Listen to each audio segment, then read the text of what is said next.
Welcome to Circuit to the Abyss. I'm your host, Richard Gerlach. With me, as always, is Matt Brandenburg. Hey. Vitlame Mist. Hey, y'all. And we have two very special guests today, the editors of Diet Riot, Nico Bell. Hello. And Sonora Taylor. Hi. Hello, welcome. Thank you for joining us on Abyss today.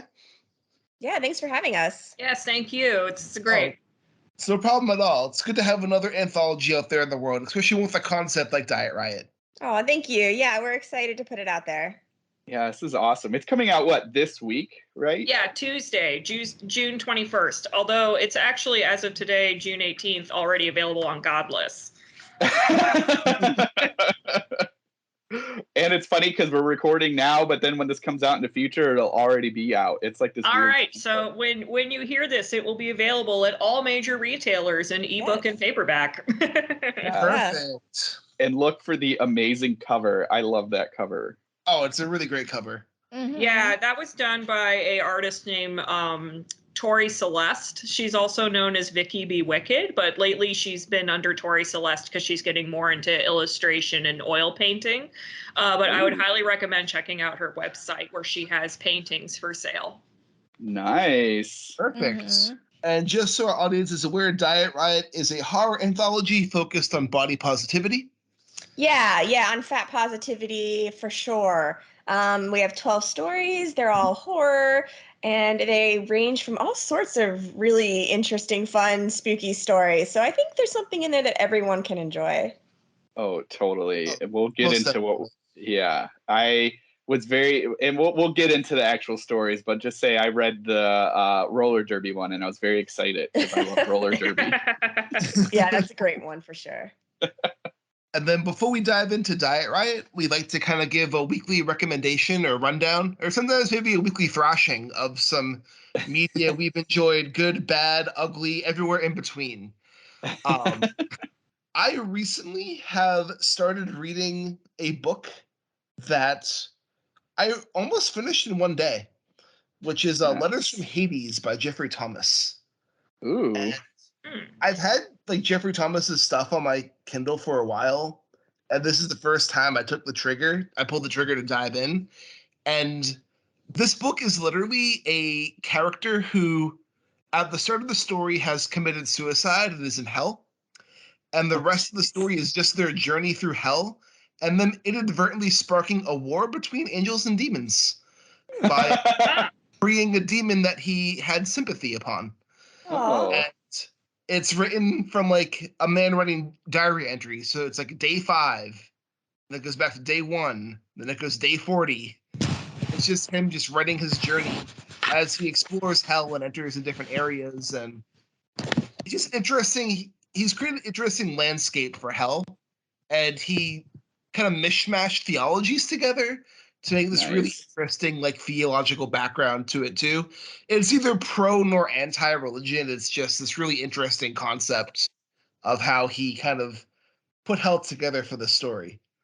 But it sounds amazing. Super enthralling, and it's pretty gory. It's currently out of print, but hopefully it's back in a print soon. It was on Necro. It was a Necro book, so kind of went down closing of Necro Press. But hopefully he can get it out there in the world soon because it is a really great book. He has 3 others that take place in the same universe that are all kind of like fun too. So maybe he'll be taking more hell journeys after this one. But Letters from Hades is a really good ride, and definitely some pretty fucked up imagery in this book that just got by surprise. But like, Matt, what about you? Oh, what? Well, before that, like you say, mixes stuff. So, like, what does hell look like in this? So hell looks like urban cities. Oh. With lava clouds that rain acid rain. Fun. Satan doesn't exist. It's all God, the creator. Oh. And if in this world, if you are not a Christian, it doesn't matter if you aren't a Christian who's accepted God as your savior, you enter hell. and you're branded with like kind of your sin. So like our main character is branded with an A and an S, an A for atheist and an S for suicide. Some characters who are Jewish or Muslim, because it's in the same theological tree, they're on a higher level plane, but they're still kind of put down there for not being Christians because they didn't accept the Son. And so it's pretty much only Christians go to heaven. And then also there's demons who torture the human souls in hell. And there's also angels who seem to also have fun torturing demons and also humans. And he rates the angels as being these mafioso type characters. Oh god. Like there's a lot of humor when it comes to like this book and how like certain things are portrayed. And like it's in general just a really good time with some really creepy horror moments. But there's a sense of kind of like humor and like kind of like sarcasm that flies throughout the work as well. Oh, that sounds amazing. Yeah, like every character, and also when the characters enter hell, they have to spend 5 days at a university, and the university teaches them everything they need to know to survive in hell, and like live there for the rest of their eternity. Oh my god, I love that idea. That is hilarious. So, it's a really great book. Like my manager at Barnes and Noble, he is a really big fan of Jeffery Thomas. And I've had his stuff on my Kindle for a while, but I've talked to my manager. I'm like, I've had Letters from Hades on here for a while. Why don't I just go give this a try? And I wish I read it sooner because it's pretty great. And if anyone's also interested and they're more into the weird or like Lovecraftian fiction, Jeffrey Thomas has a bunch of weird fiction. And his brother, who's Scott Thomas, not the Scott Thomas who wrote Kill Creek, a different Scott Thomas, has a really great book called The Sea of Ash, which is one of the best like weird fiction novellas I've ever read. Wow. So I like there's a lot of some talent between those two brothers. But Matt, what about you? Well, I guess we'll stay in this realm of hell. And I read the novelization of Manborg from Encyclopedia Apocalyptica. Apocalypse. Encyclopedia Apocalypse. That's the word. It's like Apocalypse. Encyclopocalypse. Yeah. You know who I'm talking about. Bret Nelson wrote this, and we've covered Killer Flies, and then I've also read Wishmaster novelization from them, and I'm gonna say that they have completely erased my feelings on Killer Flies. These guys are great. The novelizations of movies they are choosing is just super awesome. Manborg was a blast. So this movie came out in 2011. Same guy that did Psycho Goreman did this, and it's it's just so bonkers. I if you've seen the movie, you kind of know where I'm coming from with this, but basically hell invades Earth and takes over, and now it's 10 years later, and this Manborg, half man, half robot, is there and is the only hope to save the world, at least from hell. And so it's not Satan that's taking over; it's his minion. There's the Baron, and then there is Count Draculon. And so these demons feed off of blood, and so they are like vampires, but not. And they run this giant like battle. So this giant like gladiator contest where humans fight demons, and then obviously the demons win, and then the floor sucks the blood. And so our Manborg has to learn how to use all of his robotic parts to win the day. And it's just absolutely bonkers and crazy. So we have Count Draculon, who's this giant demon, and then he's got underneath him the Baron. And the Baron is our typical middle management type of person who can't really quite control the world. He's trying to quit cigarettes, but he can't stop from smoking. He's in love with one of the prisoners, and she has nothing to do with him, but his whole focus is to try to get this. And this is all done very humorous. If you've seen Psycho Goreman, you know the humor's in there. And this novelization captures it so well. and it's just it's short. I like read it like in a day and a half, just because it's just so wacky and it's just all over the top. There's like a guy who's not Australian but has an Australian accent that's like a good gun shooter. And then there's the number one man who knows all these karate moves and he can defeat all these demons. And it's just so wacky. If you want like a goofy movie, watch Manborg. If you want to read a goofy novelization, Manborg novelization is perfect.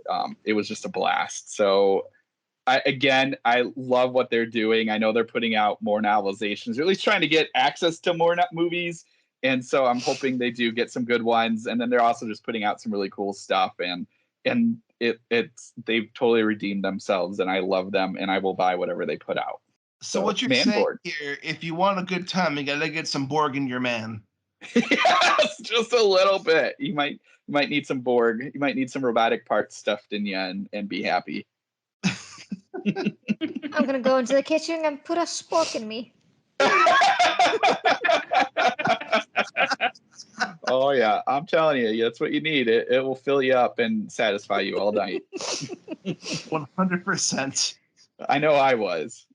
Oh man, that sounds like a blast. Vitlame, what about you? Nothing on the reading side for me as of late. But I did finish watching A Quiet Place Part 2 just the other day. And I liked it. I mean, he clearly has like a knack for directing, John Krasinski, and I really, really wish he just stayed. The goofy part of him still stayed the same, but now he looks like a hunk, and I'm like, I don't know how to deal with myself when I see him on the fucking screen. I'm like, it's like, why? No, he's also ripped. And it's like, although no. I always thought he was at his hottest in Away We Go when he had kind of the scruffy, not quite a hippie look.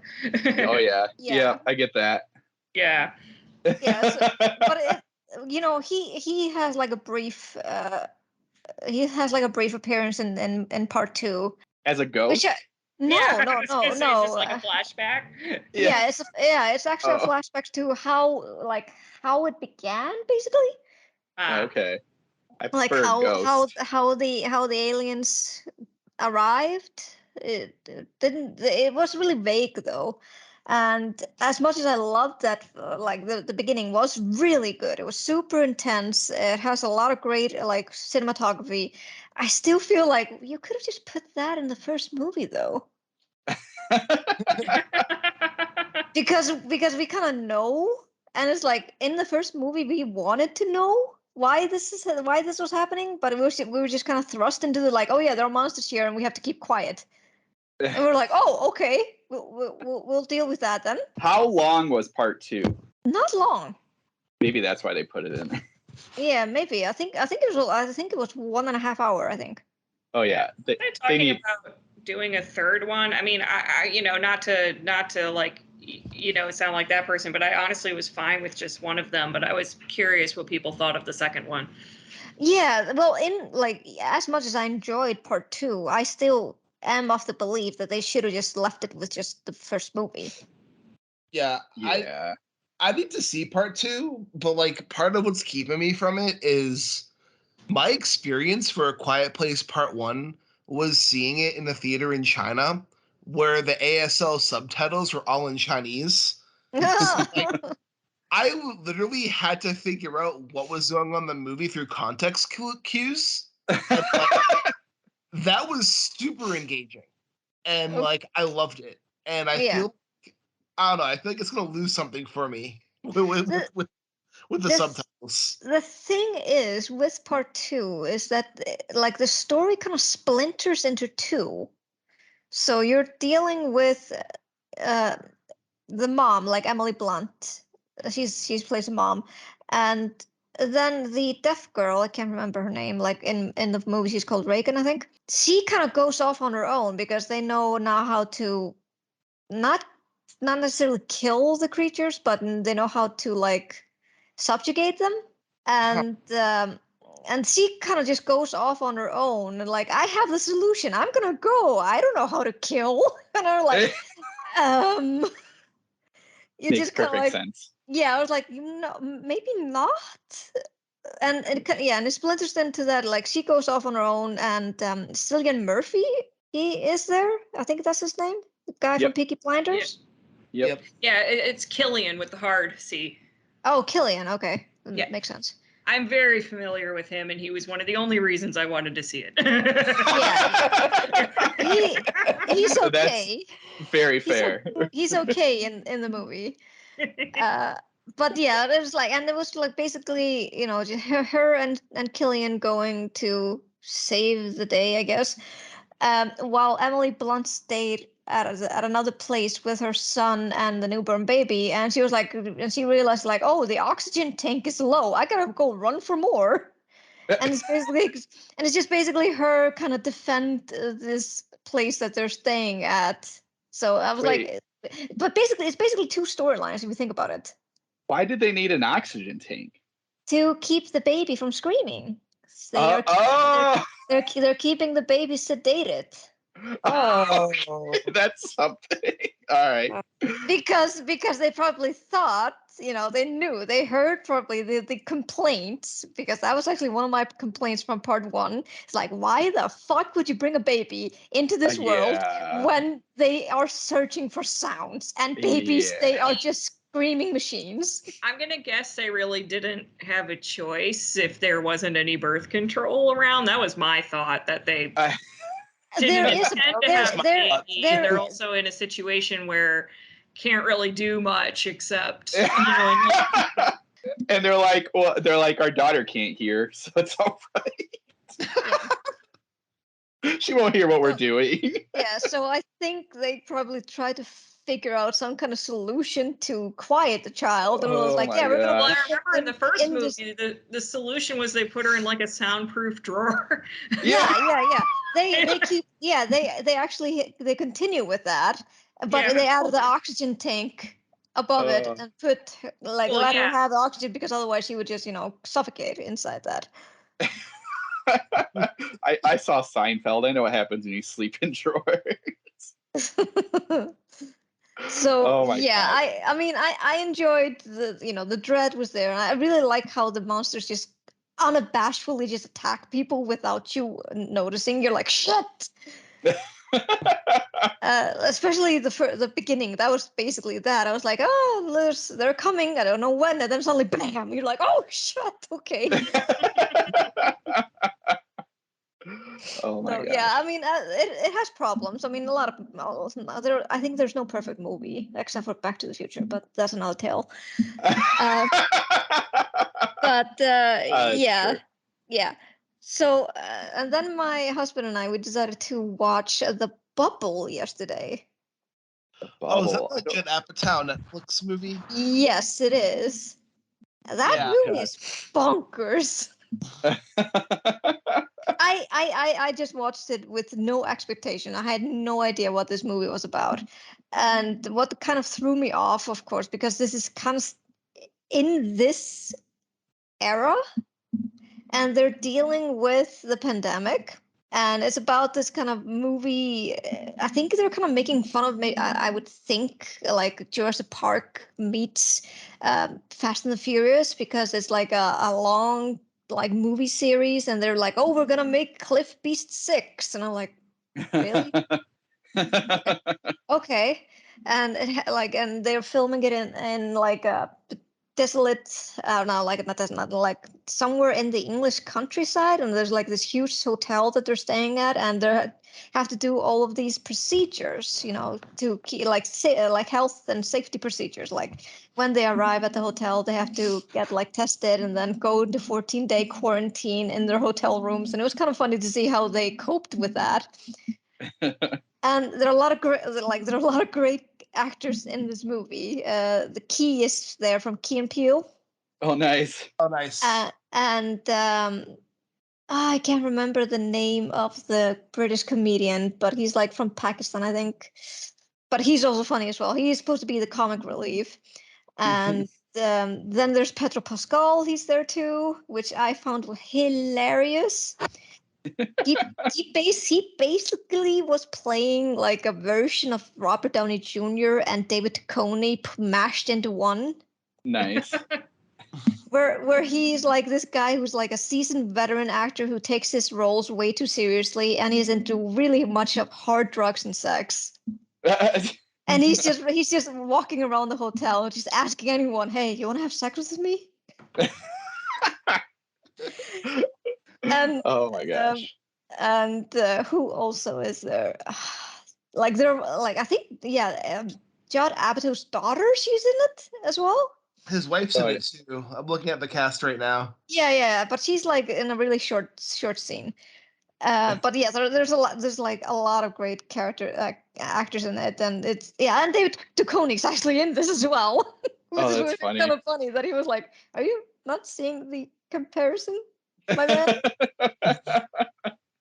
And yeah, it's basically everything goes to shit because they're trying to make this movie, and during the pandemic, and the actors are feeling restless, and it's kind of like them being this spoiled brats of complaining of how they're not getting what they want and stuff like that. It's like reminiscent of the Imagine song that Gal Gadot did. Oh God.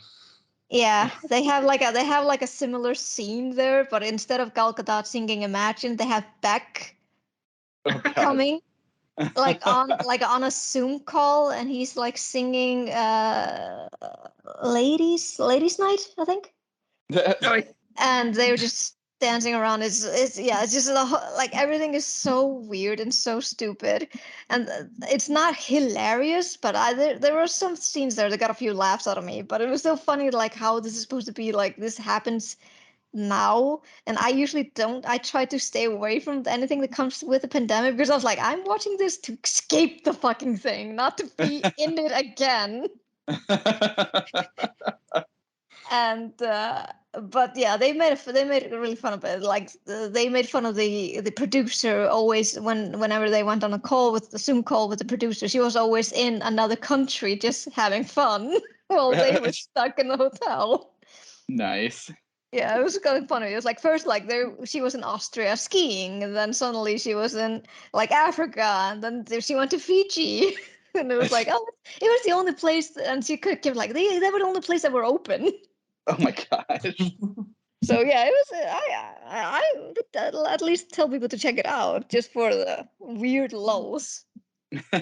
All right, maybe I'll have some edibles later today and enjoy. Yes, I think you would. Nico, what about you? Okay, let's see. There we go. Okay. I was trying to decide if I should talk about the movie or the book but I'm going to talk about the movie. I watched Moonfall. Oh, which nice. is a sci-fi with Halle Berry and other people that are famous that I don't know. And it is about the moon literally falling from the sky, and Halle Berry has to go and save the world, but it gets bonkers. Like, if you think it's like Armageddon and you know where this is going, you do not know where this is going. I watched it at home. Isn't it like the Roland Emmerich film? Yeah, yes. I watched it at home with my husband, which is probably good because I was laughing and like literally shouting at the screen, "What is going on?" And I was like grabbing his arm and I was like, "This is bonkers." It was so much fun. It's ridiculous. It is insane. You have to like pay $6 to watch it. It is an investment worth making. I discovered the movie because I listened to the podcast How Did This Get Made with like and Jason Mantzoukas, and as soon as they started it and started talking about the moon falling and how it's saved by a guy who owns a Lexus dealer, I was like, pause, let's go see this movie. And a Lexus dealership owner, I am sold. It was everything we need right now in the world. That sounds amazing. Did they have like a version of a local car ad with the hero of this movie? Definitely. I mean, honestly, like, wait. It's basically like a big Lexus dealership ad. Like, we're all going to be franchise owners by the end of this movie because it's just fantastic. It's so bonkers and wild, and the special effects. If Lexus in fact invested in this movie. Yeah. I'm pretty sure they invested in this movie. And honestly, I mean, I would invest in this movie. So crazy. I loved every single second. Like, we just need more movies like that right now in the world with the moon falling. Do they explain why the moon is falling? Oh, they explain it. Whether or not you're going to buy it. Make sense. Oh, no. Sonora, Okay, see, that I actually prefer, because one of my biggest beefs with The Happening was that they tried to use real science to explain it, but they got it wrong. So, and I've like held that grudge for years. I wouldn't call what they do, quote unquote, science. Yeah. But as long as they're not calling it science either, that's what's important. Yeah. I am on the Wikipedia page for this movie now, and I have not read any spoilers, but my eyes grazed across a cat with the name Fuzz Aldrin, so I am fucking sold. Oh yeah. That should be the name of the cat in Lightyear. Yeah, seriously. That should be the name of all cats. Like, yes, it should. Oh my God. Yeah, so I can't give away any spoilers because trust me, you'll know when the movie turns, and you will be screaming at it's just bonkers. Oh my gosh. I highly recommend. Love this. First of all, how this get made is like the best. Yeah, I love it. Oh my gosh. Yeah. That movie looked insane when I saw the trailers for it, so I am sold. I have to watch this. I also immediately when I saw the trailer, I was like, is this a Roland Emmerich film? And then came by Roland Emmerich. I'm like, yep, there it is. Yeah. It's like I was starting to wonder, like, where is those summer blockbusters by Roland Emmerich about the end of the world? We need some of that for the summer. Has he done a movie since The Day After Tomorrow? Am I just completely blanking between? He did. So he did after that. He 2012. See, 2012. Okay. Anonymous, White House Down. Oh yeah, I know. I remember White House Down. He also did a movie about the Stonewall riots called Stonewall. Oh, and that was the one that got a lot of critique, right? Yes, because that was a lot of flack about it. Yeah, because they pretended they had like the white cis man character throw the first brick when it was Marsha P. Johnson. Yep. So that explains a lot about this movie based on like He also did the sequel to Independence Day Resurgence. That's right. They should have called it ID5. Right? The movie about the Battle of Midway called Midway. Oh, God. Speaking real quick of Independence Day, one of my goals, maybe I'll do it this year, is to watch the movie, but to correspond with each day the movie takes place. That's like a thing you can do where, like, on July 2nd, you watch the July 2nd portion, and then so on and so forth until you finish the movie on Independence Day. Oh, my gosh. It sounds like a brilliant idea. I love it. I don't know if I could be able to like pause and then wait for that amount of time. I'd be like, what's going to happen to Randy Quaid? I don't know. Or the dog. Or the dog. Is Bill Pullman going to pull out and make this work? Oh my God. Are there any aliens in Moonfall? I plead the fifth. Oh no! Yes! It's a prequel to Independence Day. You wish, Matt. You wish. Oh God, yes. This is perfect. Oh, does Vin Diesel show up? No, that one I can say. Unfortunately, we're Vin Diesel-less. So the movie's not about family? Oh God. It's not about the family. Sorry, guys. So sorry. It's the one thing this movie doesn't have. Damn it. Roland Emmerich, you could have done it. It was so bonkers, though. I think people are going to really have fun with it. I literally paused it at a point and had to, like, figure out what was going on. And, like, we had to recap. I was like, did he seriously, is this really happening? Is this for real? Like, this is where the story is. And we're like, yep, that's what's happening. Okay. All right, let's keep going. It was great. I'm much more interested in this than I was in Don't Look Up. Like, Yeah. it's my turn to pick the movie, and this might be it. Yes. I really don't think you'll be disappointed. I don't think so either, and I think my husband would be really happy for me to not pick some weirdo indie horror movie that he's going to be like, "What did I just watch?" Yes. Oh, I know that You're discussion. gonna have a lot of fun making fun of this one. This one's gonna be good. As you said, it's on Netflix.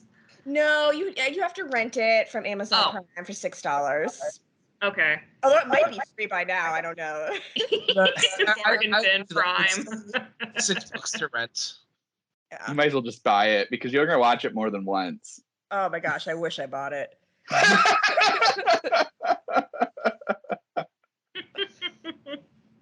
Oh, I'm so happy. Oh man. I was gonna say then we could do the book real quick, Nico, and then we'll go over to Sonora and then we'll get started. Oh, this one's a bit more somber. So bringing it back down. I read the book Earthlings by Sayaka Murata. Has anybody read that book? No. I've No. heard really good things about it. It Yeah, is same here. incredible. It's incredible. And I don't feel like it's marketed the way that it probably should be, but in the same vein, like they don't want to give anything away, so I understand. It's marketed very surface level of this girl and her cousin who, this is taboo, but they are both trying to survive situations, and so they find like comfort in each other, and they get like married like as little kids, like just trying to connect, you know. So they have this like little wedding ceremony, and then it fast forwards to as adults, and the woman is now grown and she's married to this asexual husband, and she and the cousin reconnect, and basically the question is, will they keep their promise of, you know, being together and trying to survive? That's very surface level. What it really is like, I mean, it's so incredibly sad. It's so incredibly, I mean, it has a lot of trigger warnings in it. You might want to look them up if that's something you need. But it's really like heartfelt, and it's very horrific at the end, especially. But it's mostly like people doing monstrous things and how they affect others. And it's a story about body autonomy and about personal freedom and personal choice. It's incredible. It really, really is.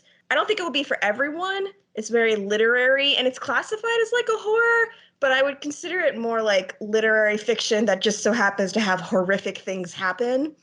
So Would you say, Nico, that it's a lot like a Kazuo Ishiguro story? Yeah, I would say it's more that. I would say if you've read things recently like Night Bitch or Motherling, that would also be something to compare it to, you know? Very like kind of a little more slow paced at times. Like I said, very literary. Not everybody's going to love it, but I loved it. I loved it. I thought it was incredible. Is it new? I don't think it's new. I'm trying to see. I don't know. I don't know. It just got it's translated in English, so maybe that happened recently. But yeah, it's getting kind of mixed reviews, which I totally understand, because it's not like silly or lighthearted and anything. And the cover has this little like silly picture of a hedgehog, and you don't really know what to make of it. It's not lighthearted. It's very.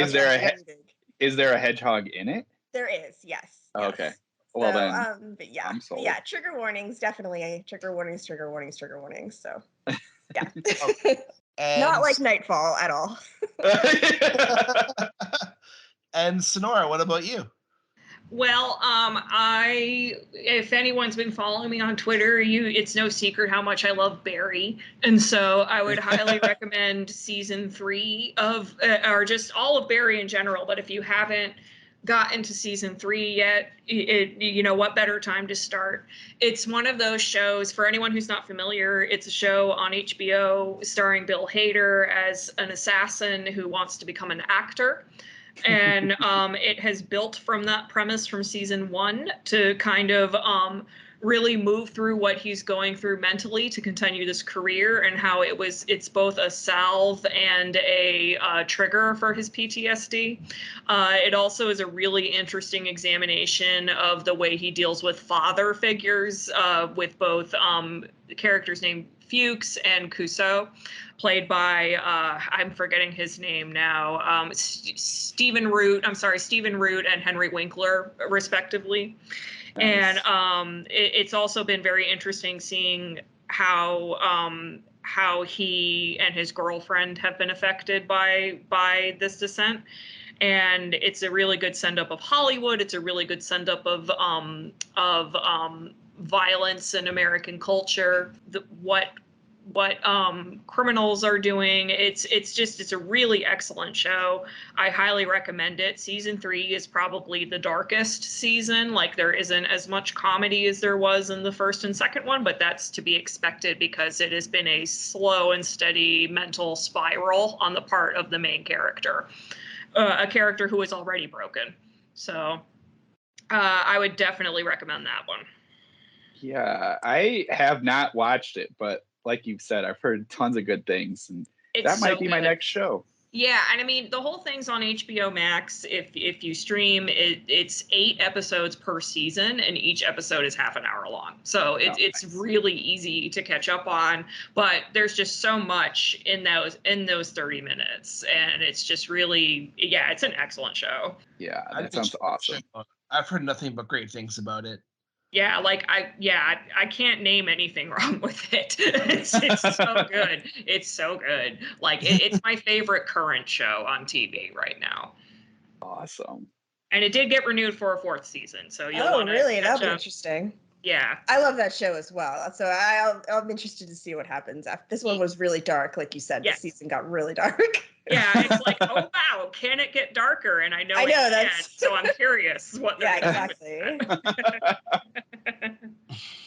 Well, I'll say one last thing before we dive into Diet Riot is I've been reading a comic by a friend of the podcast, Cullen Bunn.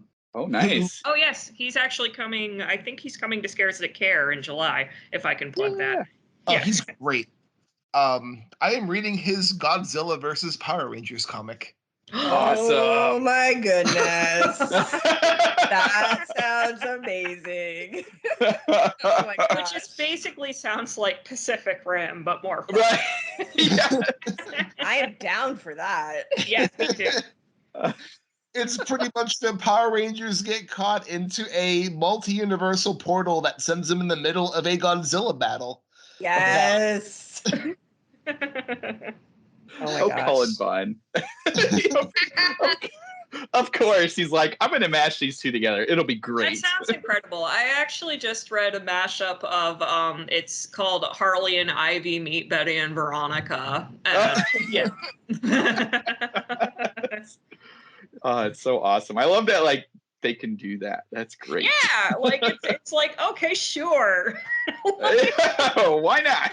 I mean, if it's a really good comic mashup, I highly recommend James Tynion IV's Batman and Teenage Mutant Ninja Turtle mashups.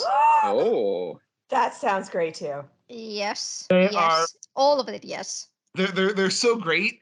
It's also, like, James Tynion IV is really good at writing horror. And he does a lot more into comedy in the Batman TMNT stuff, but still keeps the dark Batman. Like, my favorite panel is, like, Batman's talking to Raphael, and he's like, this is the alley where my parents were murdered. And Raphael just goes, cow, bummer.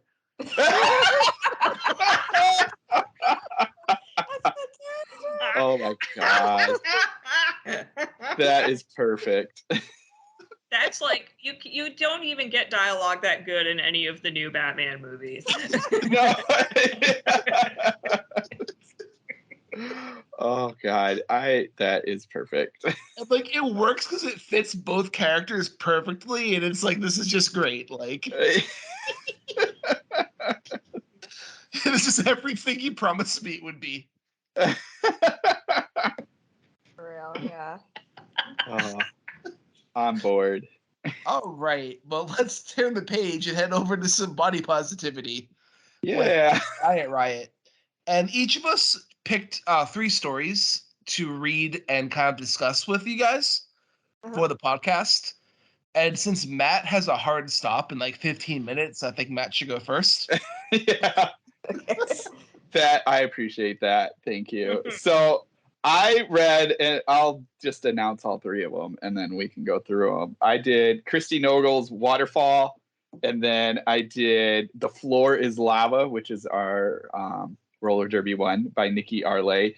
And then everyone knows I'm terrible at pronouncing words, so if I pronounce this wrong, just, Corpulence by Kay Hannafin.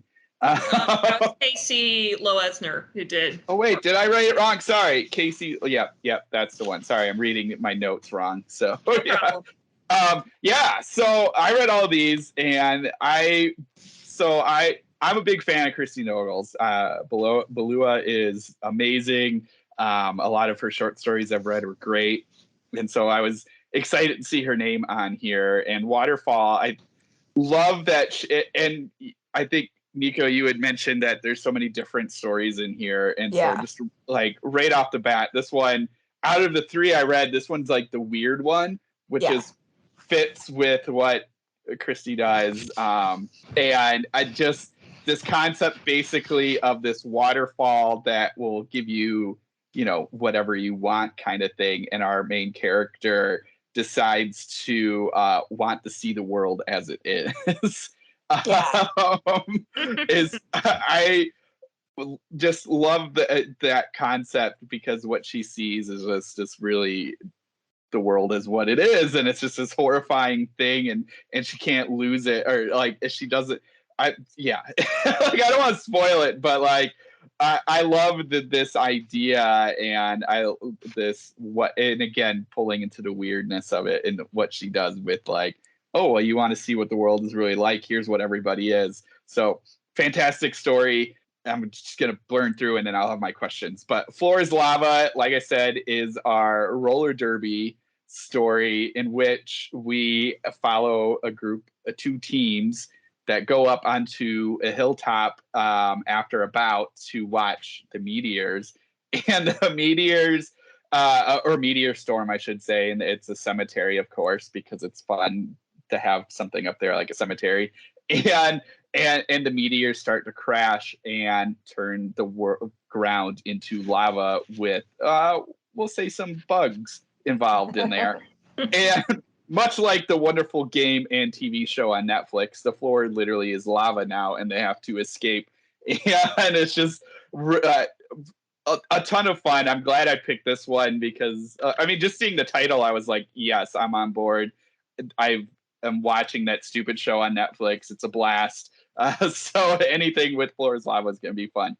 And then the last one, Corpulence, is our girl is getting ready for winter prom or winter formal, and she's at the mall. She's not very happy with the clothing that she's been finding, and there's this fun little store, which was like perfect because like I don't know if you've gone to malls recently, and I don't know if all malls have these, but I know my mall has like this really weird store in it that doesn't fit the normal stuff because malls are all fading, so now they just bring in more weirder stuff and not the big chains. And so she goes into this mall, finds a little statue that will give her basically the strength, and what happens is everybody now wants to be like her, and in turn there's a pill involved that will allow you to gain the curves you want, and people start going crazy because they want these curves, and it just goes into this really crazy spiral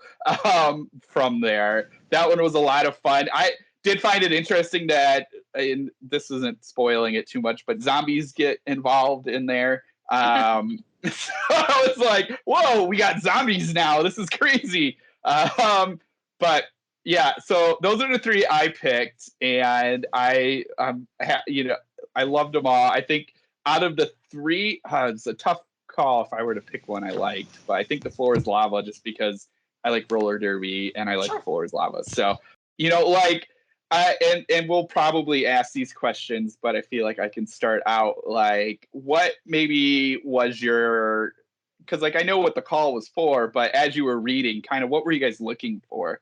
Ooh, good question. Do you want to talk, Sonora, first? Sure. I mean, we were looking for both stories that were about fat positivity, but we also were hoping to find stories that were your typical horror stories, and they just happened to star a fat person who was put into a nightmare situation. And I think we got a good blend of those in this anthology. Like, for instance, The Floor is Lava is very much, the fat athlete who is in this predicament with her team, but the story isn't really about her body or the body issues, whereas both Waterfall and Corpulence kind of deal a bit more with how the character feels about their body and the horror that comes from what is happening there. But at the same time, it's not, dwelling in the negativity or trauma of what that can be. They are still fat positive pieces, because they have agency. They get to be whatever it means in their stories to become heroes. And so it's just nice to read those stories where, like, I can read a story about a fat character and the positivity isn't only coming from them, like, going on a diet or going through some sort of severe trauma and come out on the other end, trauma about their body and coming out on the other end better for it. Nico, what do you think? Yeah, I totally agree. I mean, that was really the heart of it, to bring, like, empowerment and to bring fat heroes into the light. And like Sonora said, to have stories that are not solely about fatness, not solely about these fat characters needing to lose weight to be the heroes. So it was just really shining a light on, loving yourself, being the star of your story as you are, and spreading some fat positive love into the universe. Yeah, and that's what that's kind of what I was picking up when I was reading all three of them, because especially when you get, I think I picked it up the most in Corpulence, because that is such what you were saying of, like, wanting to lose weight and be this skinny, what the stereotypical, like, wish people would put in. The idea that she turned it to, oh no, everyone wants to gain more weight and gain curves. Mm-hmm. And what that did to everyone, I that one, out of the three I read, again, that was the one where I was like, oh, that's awesome that she, like, twisted that concept, because that would have been a very easy concept of, I'm holding the statue and I wish I was as skinny as that. There was a musician,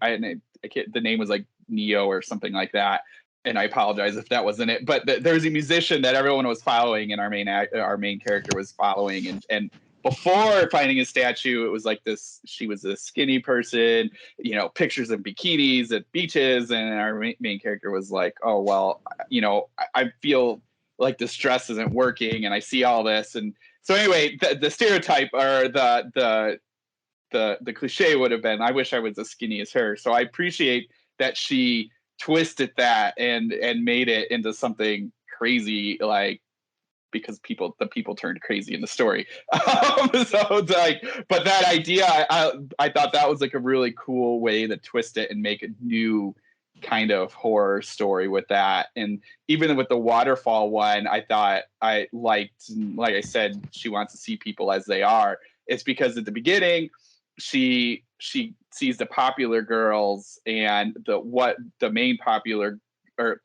couple, and the main girl isn't, again, your typical high school skinny person. She's larger and She's fat. It's okay. We could say that. Yeah, I know, but like, I think, like, that, but, like, yeah. So, like, but yeah, exactly. So but, like, everyone's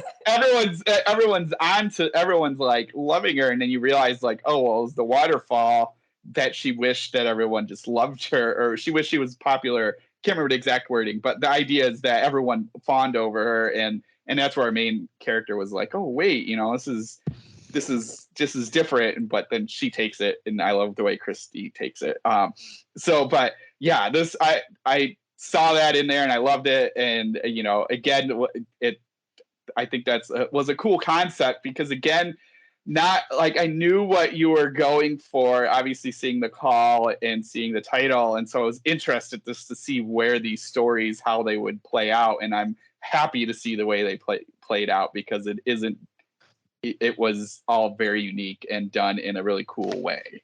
Awesome. Yeah. Yeah. I agree. It was a lot of fun. But yeah, no, I had a blast with it. I thought it was great, and I loved it in the roller derby one. Like you said, she just like owned her weight, and she was like, I can take people out playing roller derby, and you know, she was a little nervous about the tombstones floating in the lava, but she still made it work, and she jumped. And I loved she has like this quick memory of playing Floor's Lava with her brother. And her brother was giving her a hard time. And she's like, all I had to do was just jump on him and pound on him a little bit. And then he never made fun of me again. And I was like, oh, that's so perfect. I haven't even read the story, but I still love the fact that the author used your roller derby in it because roller derby is I think it's the only body positive sport that I know of. Yeah. That's a good point. Yeah. I mean, there are like, I would say, yeah, there are some sports where it's okay with like it's expected to have larger bodies. Yeah. I think roller derby is one where people are more accepting of it. That's probably true. And it's definitely one of the only sports that is very women forward and also accepting of larger bodies. Yeah. I played roller derby for a little while, and I saw that in my group that there were just the women of all sizes there playing. Yeah, she captures it really well. Just that team camaraderie and what everyone does on the team and how it's all, you know, like what I liked was that even though our main character like knocks out one of the other players, maybe not knocks out, but like really slams into her in the game.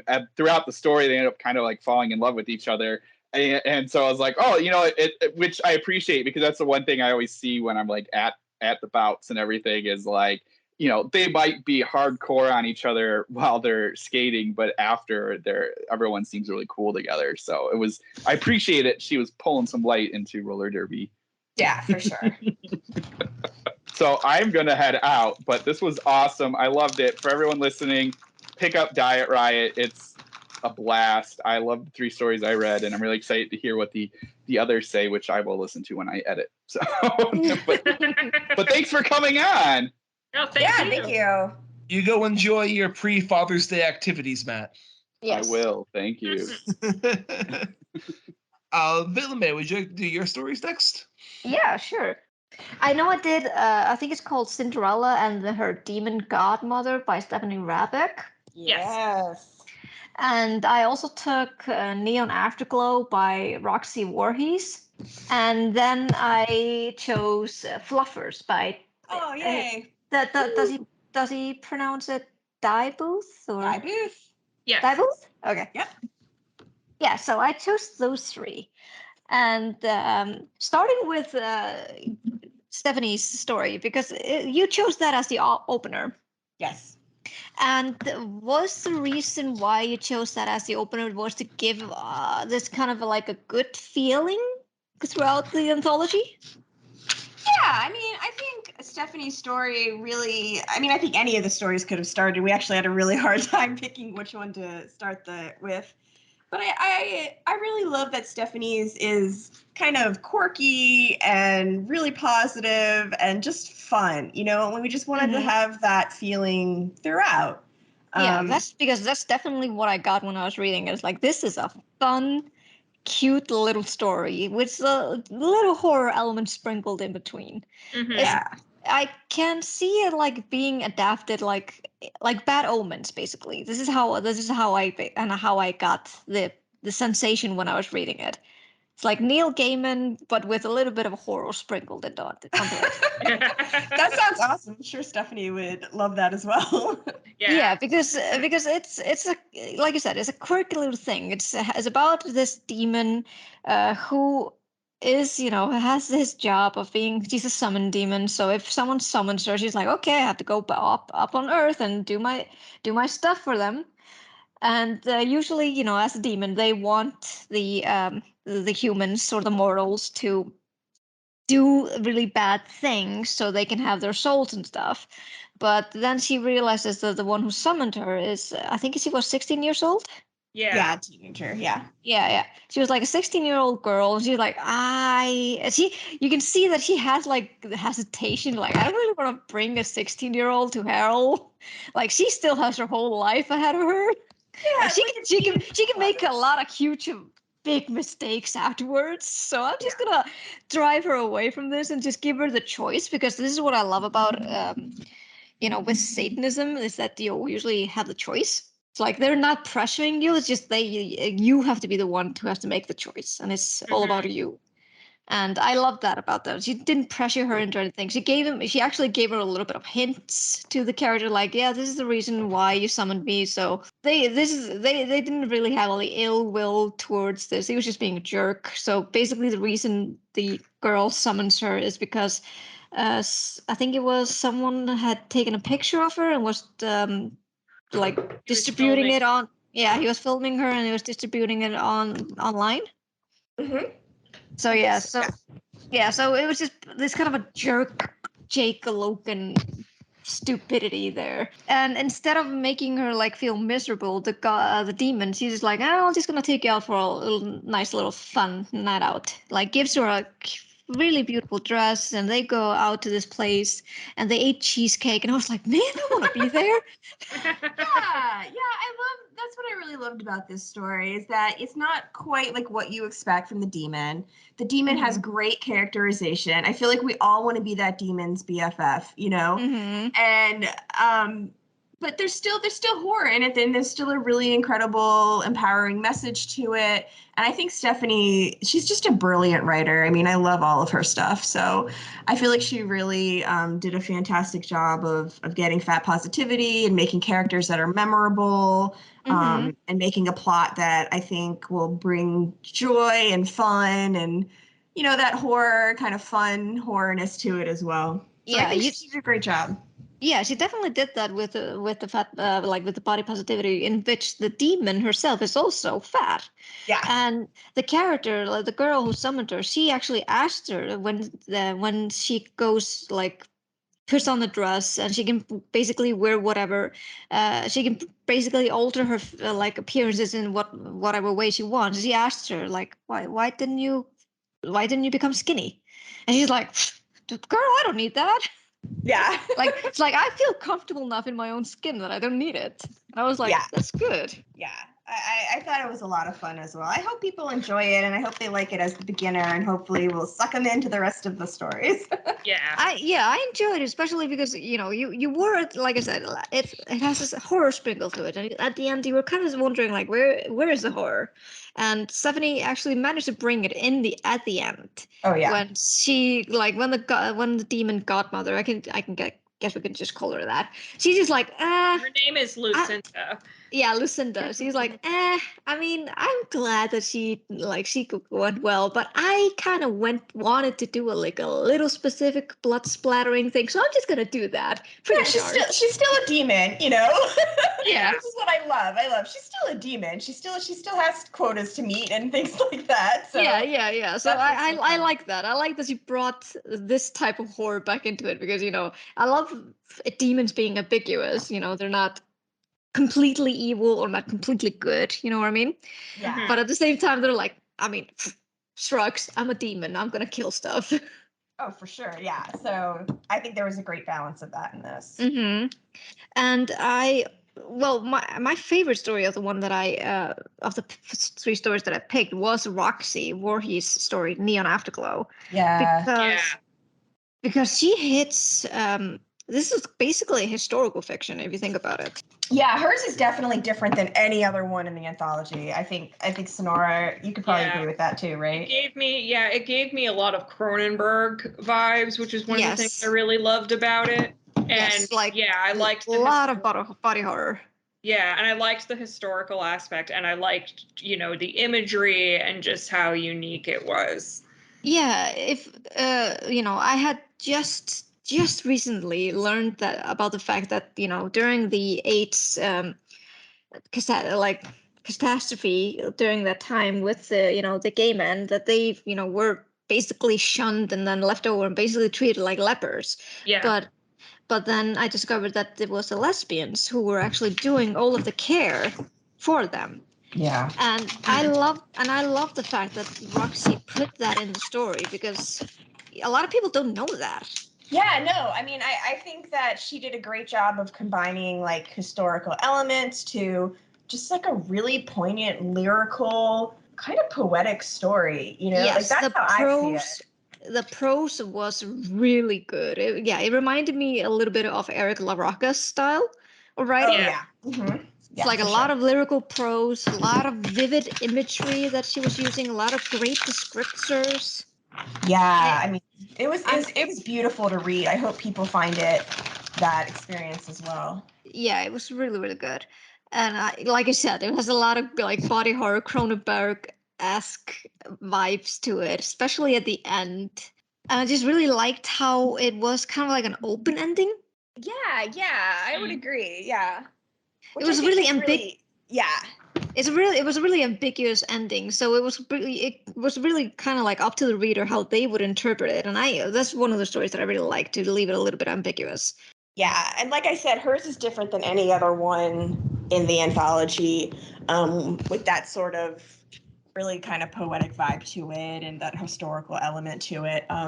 So it's definitely more of a serious horror than some of the others. But yeah, I think it really adds to the anthology. I think people are going to enjoy it. I hope that it's very heartfelt. I hope they learn a little bit from it. So yeah. Mm-hmm. Yeah, like I said, this was one was my favorite. And I'm sorry that I wasn't like describing a lot of the story itself, but it has to deal with she's a lesbian, right, in the story.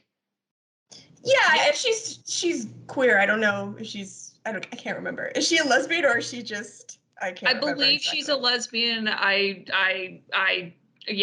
believe so.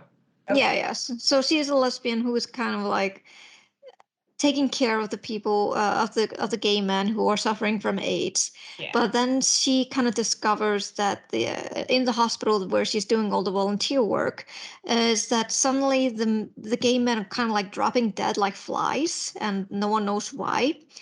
And she discovers, when she's just hiding in the bathroom, like the real reason why these gay men are dying, and it's not because of AIDS, like the people have been told to believe. Yeah. Yeah, and I also want to clarify, in the story, it's not just gay men who are dying. There are also trans women. Yes. hospital. Also, yeah, that's true. Yeah, yes, Yeah. that's true. So it hit hard. It hit hard when you were reading that as well. Mm-hmm. I think that's good. Yeah, it hit hard. I agree for sure. Mm-hmm. And then Fluffers. That's definitely a different of the bunch. Like it was like definitely not as like the others that I read. It's about this and you definitely see that he is hailing from Britain, because the story happens in the London Tube, right? Yep, Yes. that's correct. And it's about these people. I don't know if this is a thing, and now I really actually want to Google it, because if it is actually a thing. But in this story, there's a group of people who go into the subway when everything is shut down, and they are cleaning the subway. Yes. So Yeah. they're getting rid of all the dust and all the stuff, because that actually might become like a fire hazard. Mm-hmm. And it makes sense when you think about it, though. Yeah, I mean, someone's got to clean up. Yeah, and it's about this. I can't remember the character's name, but he is the protagonist, and you notice right away that Dai doesn't really he doesn't care if how the character is portrayed, and you just see that he's just mentioned briefly that he is a pudgy character.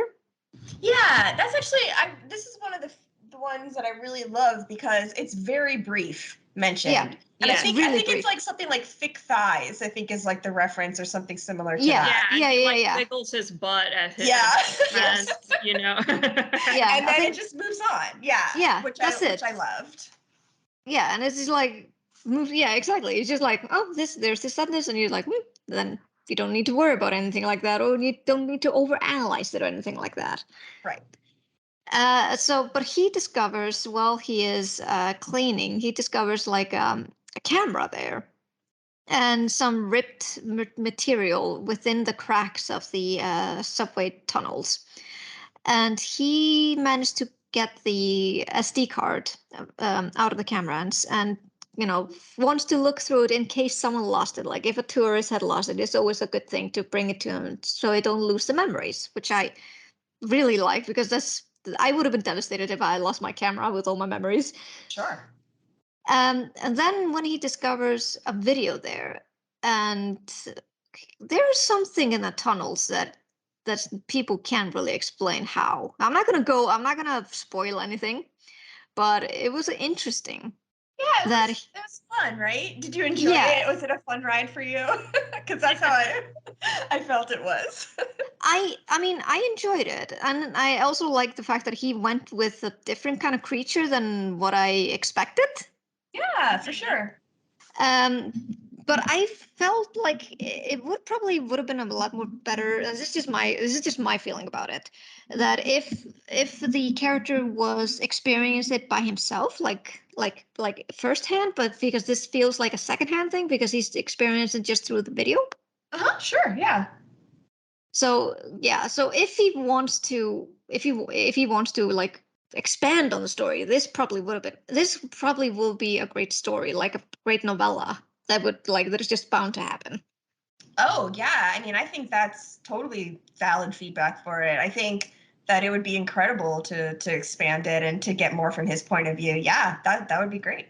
Yeah, because he had all of these nuggets there. He has the discovery, and you have the character who is like has this really good moral compass. Yeah. Like he wants to do good, and then he's kind of blocked by the bureaucracy of basically London.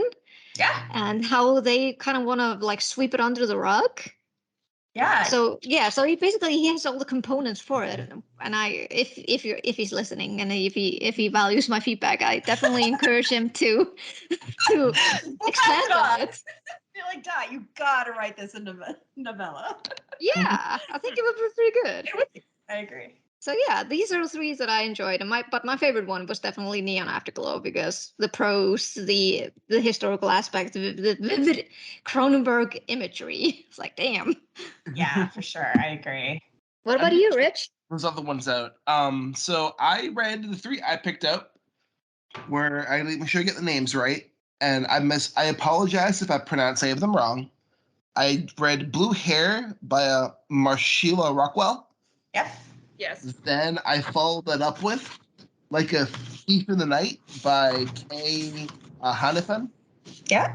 Yes. And then I ended it with Easy Bake by Sonora Taylor. Yay! So nobody read my story? Is that what you guys are saying? Nobody read? That's cool. No, I it's thought fine. someone had chose Nico's story, or else I would have. I'm just kidding. It's totally fine. You picked three really great ones.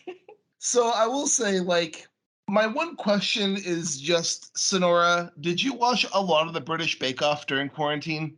I just watched it like I normally would. I'm one of those people who like I don't go back to the old seasons. I've just been watching. I've seen the first season, and I've been watching the newer ones. But it's funny because a lot of my influence for that one was based more on Halloween Baking Championship than Great British Bake Off. Ah, interesting. Like the format and the way they get spoken to. So. Yeah, I think the Great British Bake Off is too kind to like. I mean, to be fair, British people are a bit more pleasant than American people can. 100%. I mean, I was watching Great Flower Fight, and the fact that they had Americans and Brits in there, like you could see the difference in competitiveness. I mean, not that we Oh, go ahead, yeah. Yeah, I was gonna say, not that we didn't know anyway, but I always figured the reason they didn't do like a Great British American Bake Off is because we would ruin it. Well, Our so there is a Great American Bake Off that Paul Hollywood was also on, and rumor has it that he had an affair with one of the Gasp! Oh my goodness! I will be looking this up immediately after this podcast. Interesting. I will say I'm a big British Bake Off fan. It's my comfort show. And yeah, it's great. It's like a hug. I love it when it comes on in the fall. There's a Canadian spinoff. There is, yeah. That guy from Schitt's Creek hosts it. I can't. Dan Levy. That's it. Dan Levy. Yeah, it would be amazing. Yeah. I love Schitt's Creek too. But before I get on my sidetracks, Easy Bake is pretty much about a bake-off game show that is hosted on a network called Source Plus. Simple Plus. What was it? Simple Plus. Simple Plus. My apologies. That's okay. Which isn't your average network. And let's just say when the contestants are eliminated, they're actually eliminated. And it becomes a game of life and death if your baking skills lead you to succeed. It was tons of fun. Like, I had a blast with this story. It had some really good tension, and there was a nice little twist I liked near the end, and I liked the very ending of how it all tied up together. I don't want to spoil too much for our audience with this story, but I thought it was a great way to end out the anthology. I agree. I think Sonora's story was really. I loved your story, Sonora. Like when you first said it, and I read it. First of all, I love baking shows and baking competitions. So like when I read it, I was like, yes, like this is my story. Like so much fun. And I agree. I think it had like a really great horror element to it. And I think the ending was fantastic. And I love that we were able to end out our anthology with something strong like that. So I agree with that assessment. I appreciate that, Nico. And actually, I mean, I can either do this now or when Richard goes through the other stories, but I read Nico's story, The Lake House, obviously. And I just want to add that that's also an excellent creature feature and homeowner story, along with a marriage element. Oh, thank you. Honestly, I'm going to have to go through this anthology and read the others. I stuck with my 3 for this week. Sure. And also because I might get some facts wrong due to all the hours I've been working, so I'll do the best I can when it comes to. Yeah. Well, the great thing about anthologies is you can read like one story and put the book aside, and read another story and put the book aside. You know, like that's how I love reading anthologies, is because there's no pressure to like sit and read it, front to back. So it's always nice to, like, I have anthologies piled up like by my bed, and then before bed I'll read like a couple stories. So yeah, that's what makes them so much fun. Totally. I'm the same with short story collections too. And I also feel it is, in my opinion, I feel it can be more challenging to write a really solid short story than like anything else, but it's also very rewarding to get that short story to work the way you want it to. Sure, it's tough. I've always had problems, like the lower word count, the harder it is and the longer it takes me. So I think everyone in this anthology did like such a brilliant job of doing such well-developed stories and characters and the word count we gave them. I agree. And then with the story I read, Blue Hair, which focuses on our main character, Grace, who meets a woman named Izzy, who has nice, kind of soft blue hair. And we slowly learn that Izzy is not what she seems to be. And that Izzy is a witch. Yep, sure is. And she is using Grace for not the nicest thing in the world. That's true. to keep it nice. No, she's lulling Grace into a sense of complacency, so she can use Grace as part of her ritual. And once Grace chimes onto this, it becomes a battle of life and death. And this was a lot of fun. It was a lot of fun when we first read it too. I think, witchcraft, there's, that's something that a lot of horror writers write about. I think this was a fun little spin on it. I don't want to give too much away or anything, but I think it's it's fast paced. I really enjoyed the characters. I enjoyed the camaraderie of the victims, I guess I'll say. Yeah. So yeah, I think it was a lot of fun. I think she did a good job of like taking that witch trope and just giving it a little something different. Yeah, it was a good play on the witch trope. I also agree that victims' camaraderie was very good. Yeah, I agree. I don't want to say too much about it, but yes, I do think that was fun. I also won't look at cats the same way again. I know, right? Well, I mean, it's like if you meet someone and they have like 8 cats, I mean, you gotta have a red flag going up, right? I mean, like that is a lot of cats. Yeah, and if they're not operating a shelter or something, I mean, no offense to people who have lots of cats, but 8 is a lot. You got to think witch immediately. So I'm also allergic to I cats. humbly accept the fact that I'm now a witch because I had 2 cats. Okay, good. Okay. 2 cats does not raise alarms for me. I think it's anything above 4 or 5 that I'd start to question. Well, I'm still a witch. Okay, good. Anyone with a cat. Let's just make it any cat, Yes. and that'll be that. We'll just leave it at that. I don't know, if you have 1 cat, you might be a magical girl. Yes. Oh. Well, also, Villamay, I'm assuming that the cats are with you on their own free will. So that, we're not talking just cats. It's like the context of the cats. Exactly. The context of the cats in the story are they're not really there with their own free will. Not quite. They're a collection. That exactly. Kitty.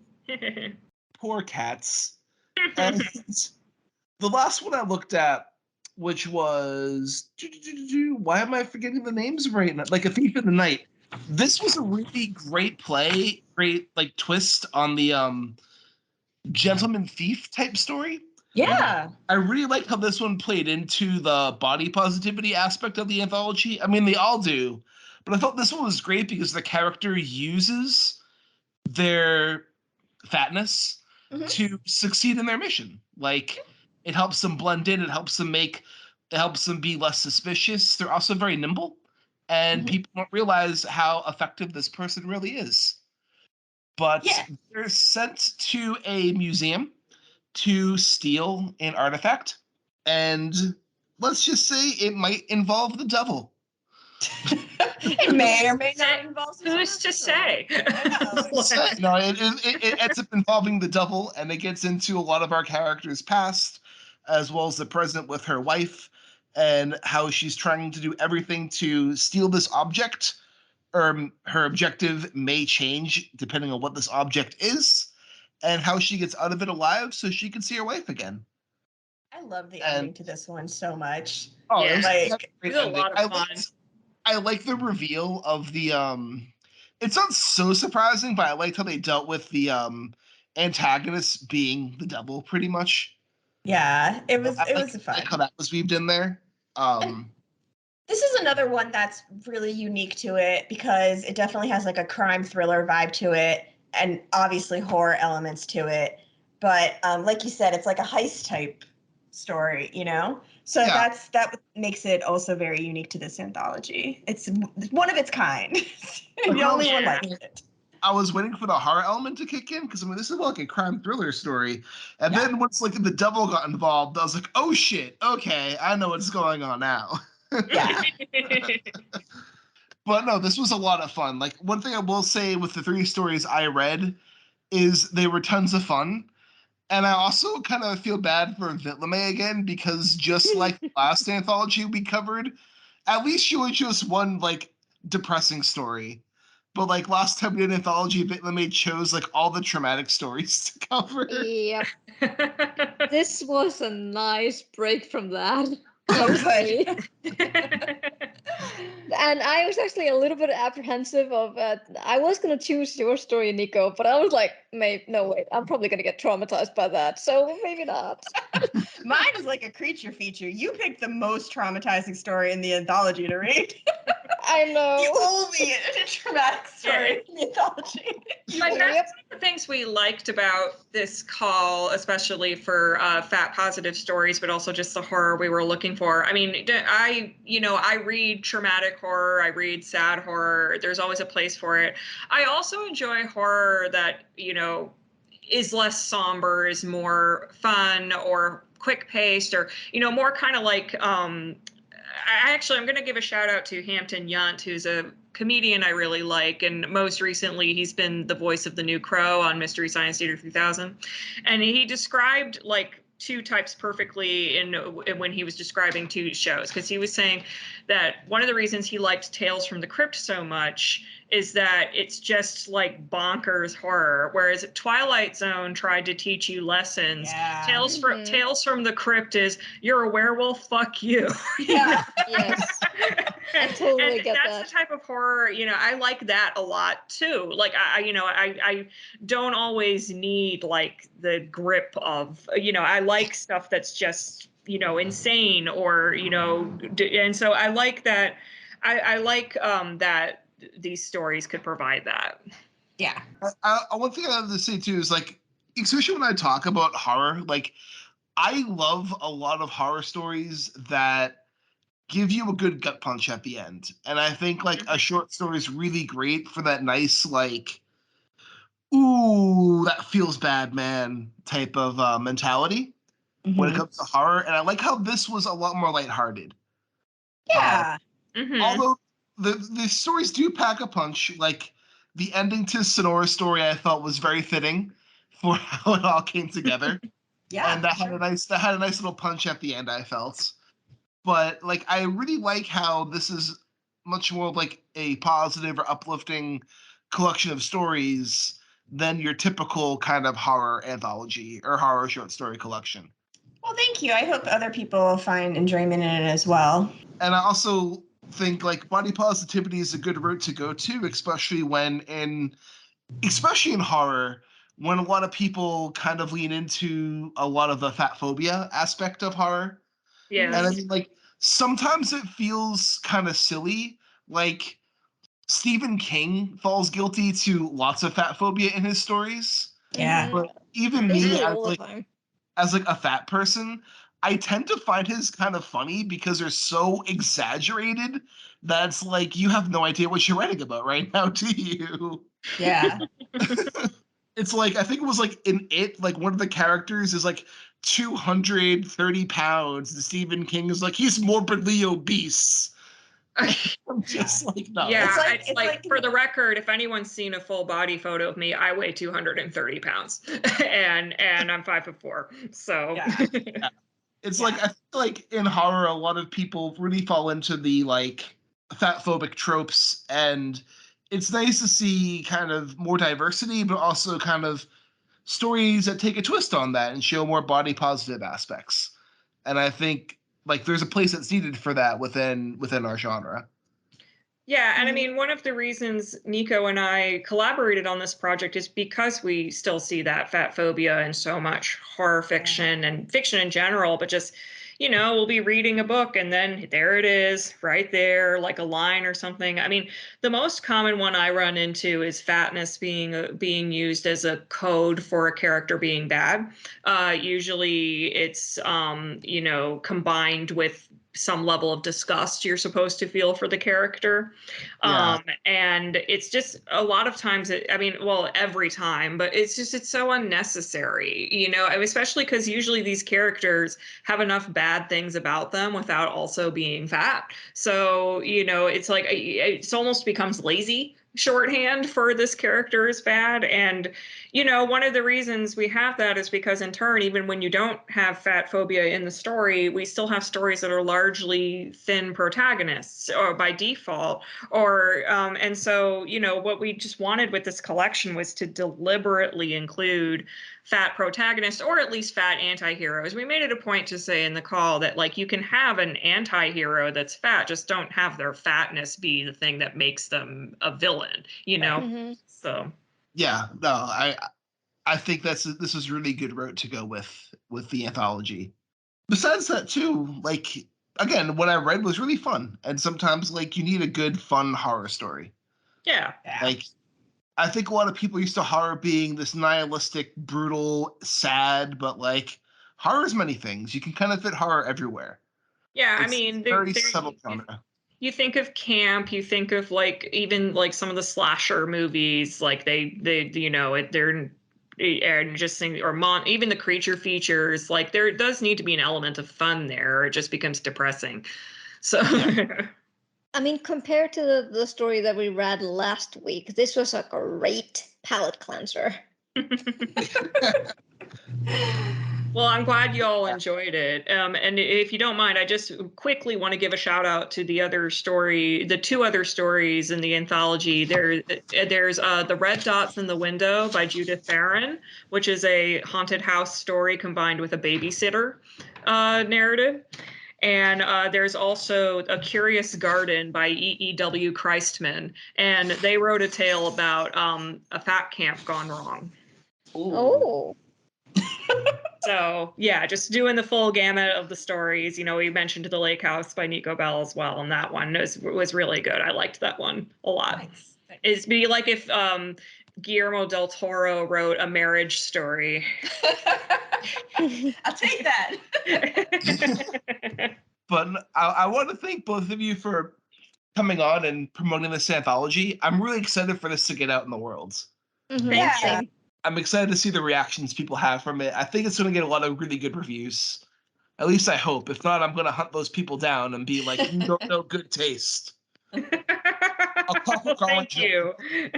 I'll put them, force them to watch hours and hours of footage and desensitize them. But I'm joking. But no, for real, this is a really fun anthology, and I can't wait to have this finally out in the world.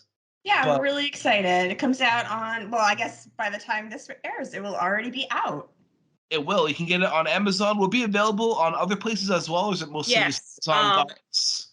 Yes, it'll be available through all major retailers in both ebook and paperback.